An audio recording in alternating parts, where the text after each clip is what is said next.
This is the Investor Connect podcast program. I'm Hall T. Martin. I'm the host of this show in which we interview angel investors, venture capital, family offices, private equity, and many other investors for early stage and growth companies. I hope you enjoy this episode.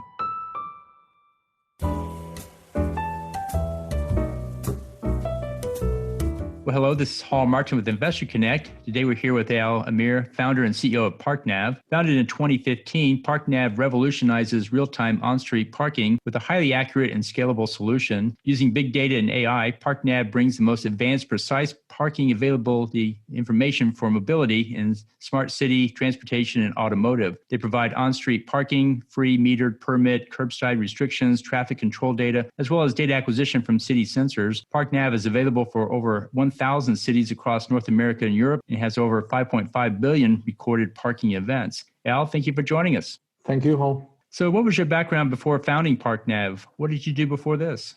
So I had an academic career. I'm originally from Israel. I moved to the US 25 years ago and went to Stanford for my PhD in computer science, became a professor doing AI for a long time, been enamored in what technology can do and what AI can do. And I was lucky to be a student of one of the founders of the entire artificial intelligence field. And so I was a professor in the University of Illinois in Urbana-Champaign, got tenure there, and then a few years later decided to leave and then start Parknav.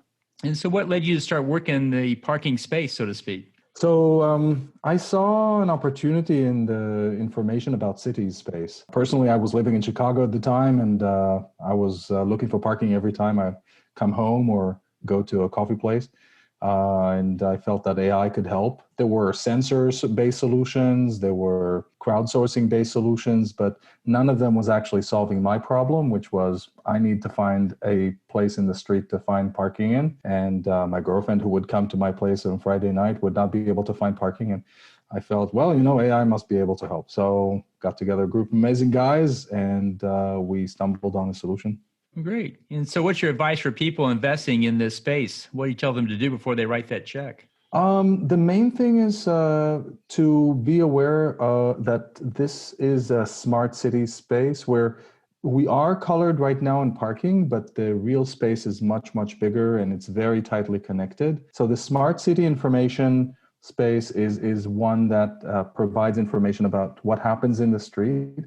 And there is a growing large set of possible customers for this, but they're usually the same users for mobility, making the city smarter, insurance, making marketing or commerce better. So all of that information is related and parking is one part of it. So when you invest in our company or other companies in the space, it's worthwhile to know this. Great. So let's talk about the state of investing in this sector. How do you see the industry evolving? You talked about it growing, but can you get more detail on it? Yeah, so I see, everybody, timing the market is always a challenge, right? And from where I stand, and of course I'm biased, but I see the market accelerating.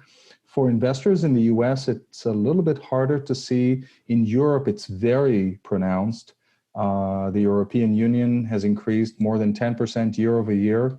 Its investment, and it's more than 100 billion euros a year in smart cities, which it gives to cities to improve their smart city infrastructure. In the US, there is, with the new administration and also the previous administration, there were different forces along that, but you see a difference. You see a difference between US, Europe, Asia.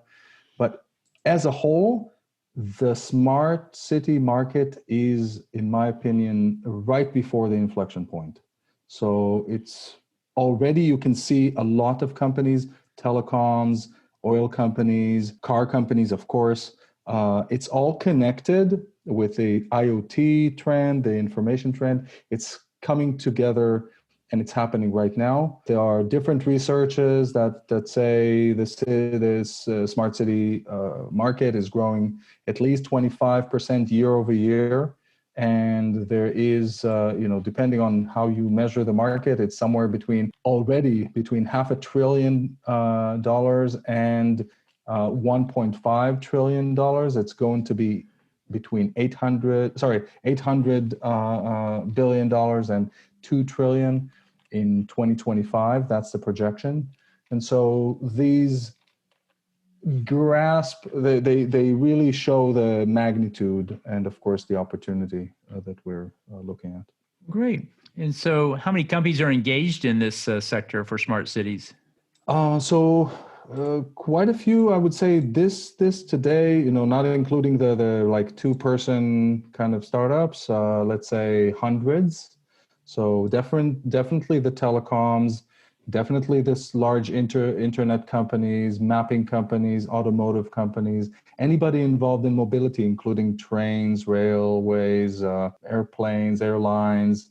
They all are related to that space. They need information from that space. There will be many more. And you see it already in the deal flow of startups in the area. Many of them are still struggling finding the business model. That's the hardest part here, really, because cities don't move that fast. And really, personally, I don't think that they will be the largest buyer in the future.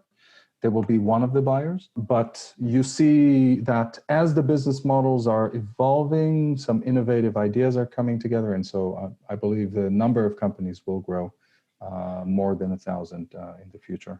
Wow. And so what are the challenges in the space? You talked about the cities maybe not being the buyer, but what else may be the challenge here? Right. So the challenge is that, at least the old challenge was that the smart city idea was that cities would pay for sensors and they will install sensors in the cities, and this way everybody will have information. Now, it turns out that sensors are expensive, installing them is expensive, maintaining them is expensive, and therefore it's not scalable just like that. And also, it turns out that cities don't find it very appealing to install those and spend all that money. So the two problems together created really a business problem of how do we make money from this? And how do we make it in a cost-effective way so that people get their ROI and are able to grow this? So together, that's the biggest challenge that I see in this space. And approaches like ours, of course, I'm leading to it, but of course, approaches like ours are beginning to find the way forward. Well, tell us more about Parknav and how it fits in the landscape, and how do you solve that business model problem?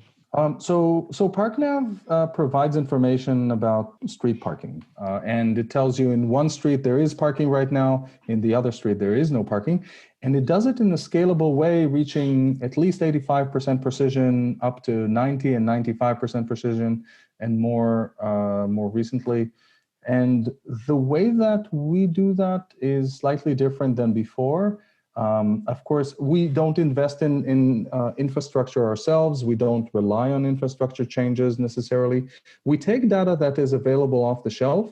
We do also acquire data that belongs to us by driving in the cities and acquiring that data ourselves, so spending some money on this. But we do it in an efficient way so that at the end, we are able to provide the solution the way we provide it today.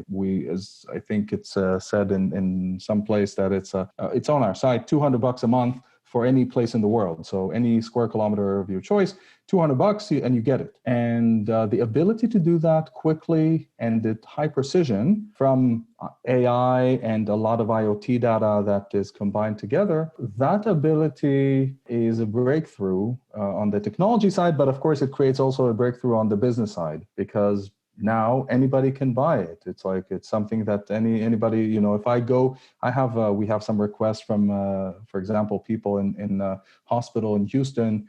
They were asking for, hey, I'm coming to work every day, and visitors can park in the parking garage, but for me, it's not economic to park in the parking garage every day. And I'm using your app in downtown Houston, but it's not near my hospital. Can I use it? And for that, anybody can buy it for $200 a month for the employees of the hospital, for example.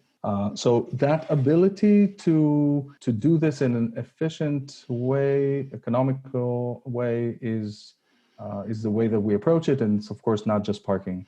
Our spaces, if you think about it in the vertical of smart city, there are the sensor providers, the communication providers. We're at the analytics layer. On top of that, we take the information, we combine it with information from satellites, from cars, from phones, from other sources, And we then provide a solution that is making an impact and gives you an ROI that makes sense.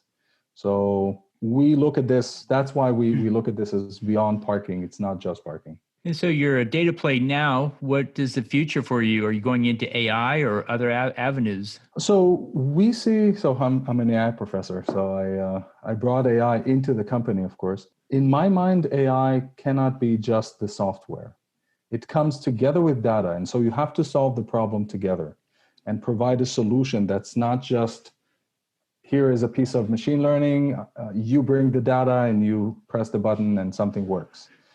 So in the AI space, I see bringing the useful data and partial solution, partial product that you can plug into your smart machine, that I think is the real AI. And so we are building, if you think about it, we're building a machine that understands what happens in the street. And so in the future, when autonomous cars, they of course need to find parking, they will use our service to find parking, but also they will be able to use our service to understand what happens in the street. What are the things that happen there? That's great. Well, in the last few minutes that we have here, what else should we cover that we haven't? I think that we can talk a little bit, of course, about the different applications of the technology. The applications are beyond parking. We look at opportunities that are around security, safety, logistics, and supply chain. Cities are changing, and so they need a lot of that help, but also how to find solutions for the small and medium businesses that are on the street. So I see the data that we have today as something that we can leverage to many business models, and some of them we're working on right now. So how does it help the small and medium-sized business? Say I have 2 parking spaces in front of my butcher shop. Do you track who actually parks there and then tells me I've got a customer or not a customer there? Or how would it benefit me as a small business owner? So in the one hand, I mean, think about us more, if you look at us a little bit as a real-time information about what happens in the street, then we become a way for you to know how to market your store better, and to whom. To the people that pass in the street. You can you can make that marketing sensitive to the real-time information that happens of what happens in the street. So it depends on who passes and what passes. You can then use the information, of course, in different platforms, ours and others. So that's one side. The flip side is, of course, being able to use the information to make decisions about where you will invest, where will you open your shop, and so forth. So are there any privacy issues with capturing that kind of data, or do you think that might be an issue in the future, or you don't think that's going to be an issue at all? That's a great question. So we're very active in Europe, where GDPR is of course, dominant. What we do is we make sure or strive to have no identifying information, even in the data that we receive. So it's all very statistical, very, very much without an ability to reverse engineer who was where. In those cases, sometimes we are a processor for the owner of the data. And in that case, we keep very strict control over the information while it passes through us. And we ourselves obfuscate the names or any identifying information for devices or whatnot, because we don't need it. It doesn't give us any benefit. So we really are seeing the products that we provide as things that are social benefit without having any intrusion on people's privacy. Great. And you talked about cities not being the primary customers, but it seemed like they would really want to know how those parking spaces are being utilized, how many more they need, how they can make them more efficient. Do you see them being a customer at all at this point? Absolutely. I mean, so government in the entire, like all of the levels of government, cities, counties, states, and federal, they all are potential customers for this information. And in fact, we do have a product for them that we launched very recently, and we have the initial customers of. It's called our City Portal, which provides the city not just information, dynamic information about what happens, but also the ability to analyze that information, see trends over time, and see and make planning and operational decisions easier. So we do see the cities moving in that direction. The place where, of course, we would need to see and the how fast those cities customers will grow, that remains to be seen. There is uncertainty there. So far, they've been buying slowly, but just like many, if you look at telecoms in the early 2000s, there were like the monoliths that nobody would invest in that direction. I think that cities are going to change the way that they buy, and we are pushing SaaS, software as a service solutions exactly to enable that. I can see how this could be a great tool for autonomous vehicles. How fast do you see that happening in American cities? So autonomous vehicles are, of course, fantastic future. As far as the technology in general, I personally believe we still have some way to go. Of course, there are steps along the way of autonomous vehicles, but the vision of a car like in some old-fashioned movies where the car just drives by itself and does all the shopping for me, that is a little bit, I would guess easily 10 years away, if not more. Cars need to understand the street, otherwise I won't understand the meaning of a ball stuck under a parked car. I won't understand that it means that there's a chance that there's a child that I don't see hiding behind that car. So unless the car is able to understand the surroundings, it will remain very dangerous to us. Do you see this solution applying to scooters and non-car vehicles that might also be in the urban area? Yes, actually, we do see a number of solutions that are specialized for scooters and shared mobility, different kinds. They also need to stop and put the park their scooter somewhere in a legal spot, and different cities have different regulations for that. Same goes for the different kick scooters that are sometimes they aggregate in some places and really litter the curb. And so the cities are going to change the regulations to make living and using those tools better, and they would need information. The users would need information. The cities would need information. So we're there to serve that need. You think they could actually issue fines if I'm not handicapped, but I park in a handicapped spot? Do you think they could just send me a bill because I actually did that? Or do you have to go out and see a car actually parked in the handicapped spot where it shouldn't be and then put a ticket on it? You ever see this being used for regulatory enforcement? From a technology perspective, yes. Otherwise there are, of course, political decisions that are hard for me to predict. But from a technology perspective, it's absolutely there. Also, from a business perspective, it's almost there. Interesting. We're talking in other groups about blockchain and audit trails and smart contracts, and it seemed like that plus this could be a very useful solution for enforcing, the very, very simple things where we really don't need to be spending people's time on it.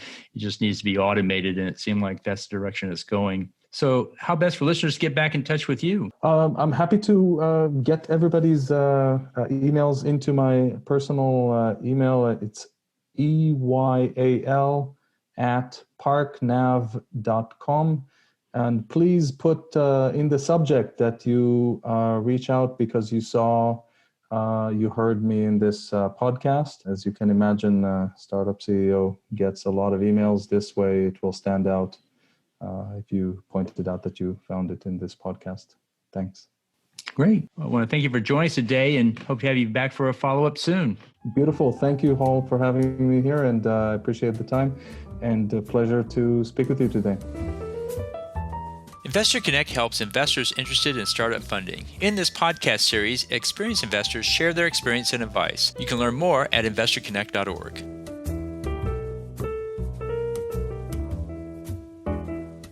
Hall T. Martin is the director of Investor Connect, which is a 501c3 nonprofit dedicated to the education of investors for early stage funding. All opinions expressed by Hall and podcast guests are solely their own opinions and do not reflect the opinion of Investor Connect. This podcast is for informational purposes only and should not be relied upon as a basis for investment decisions.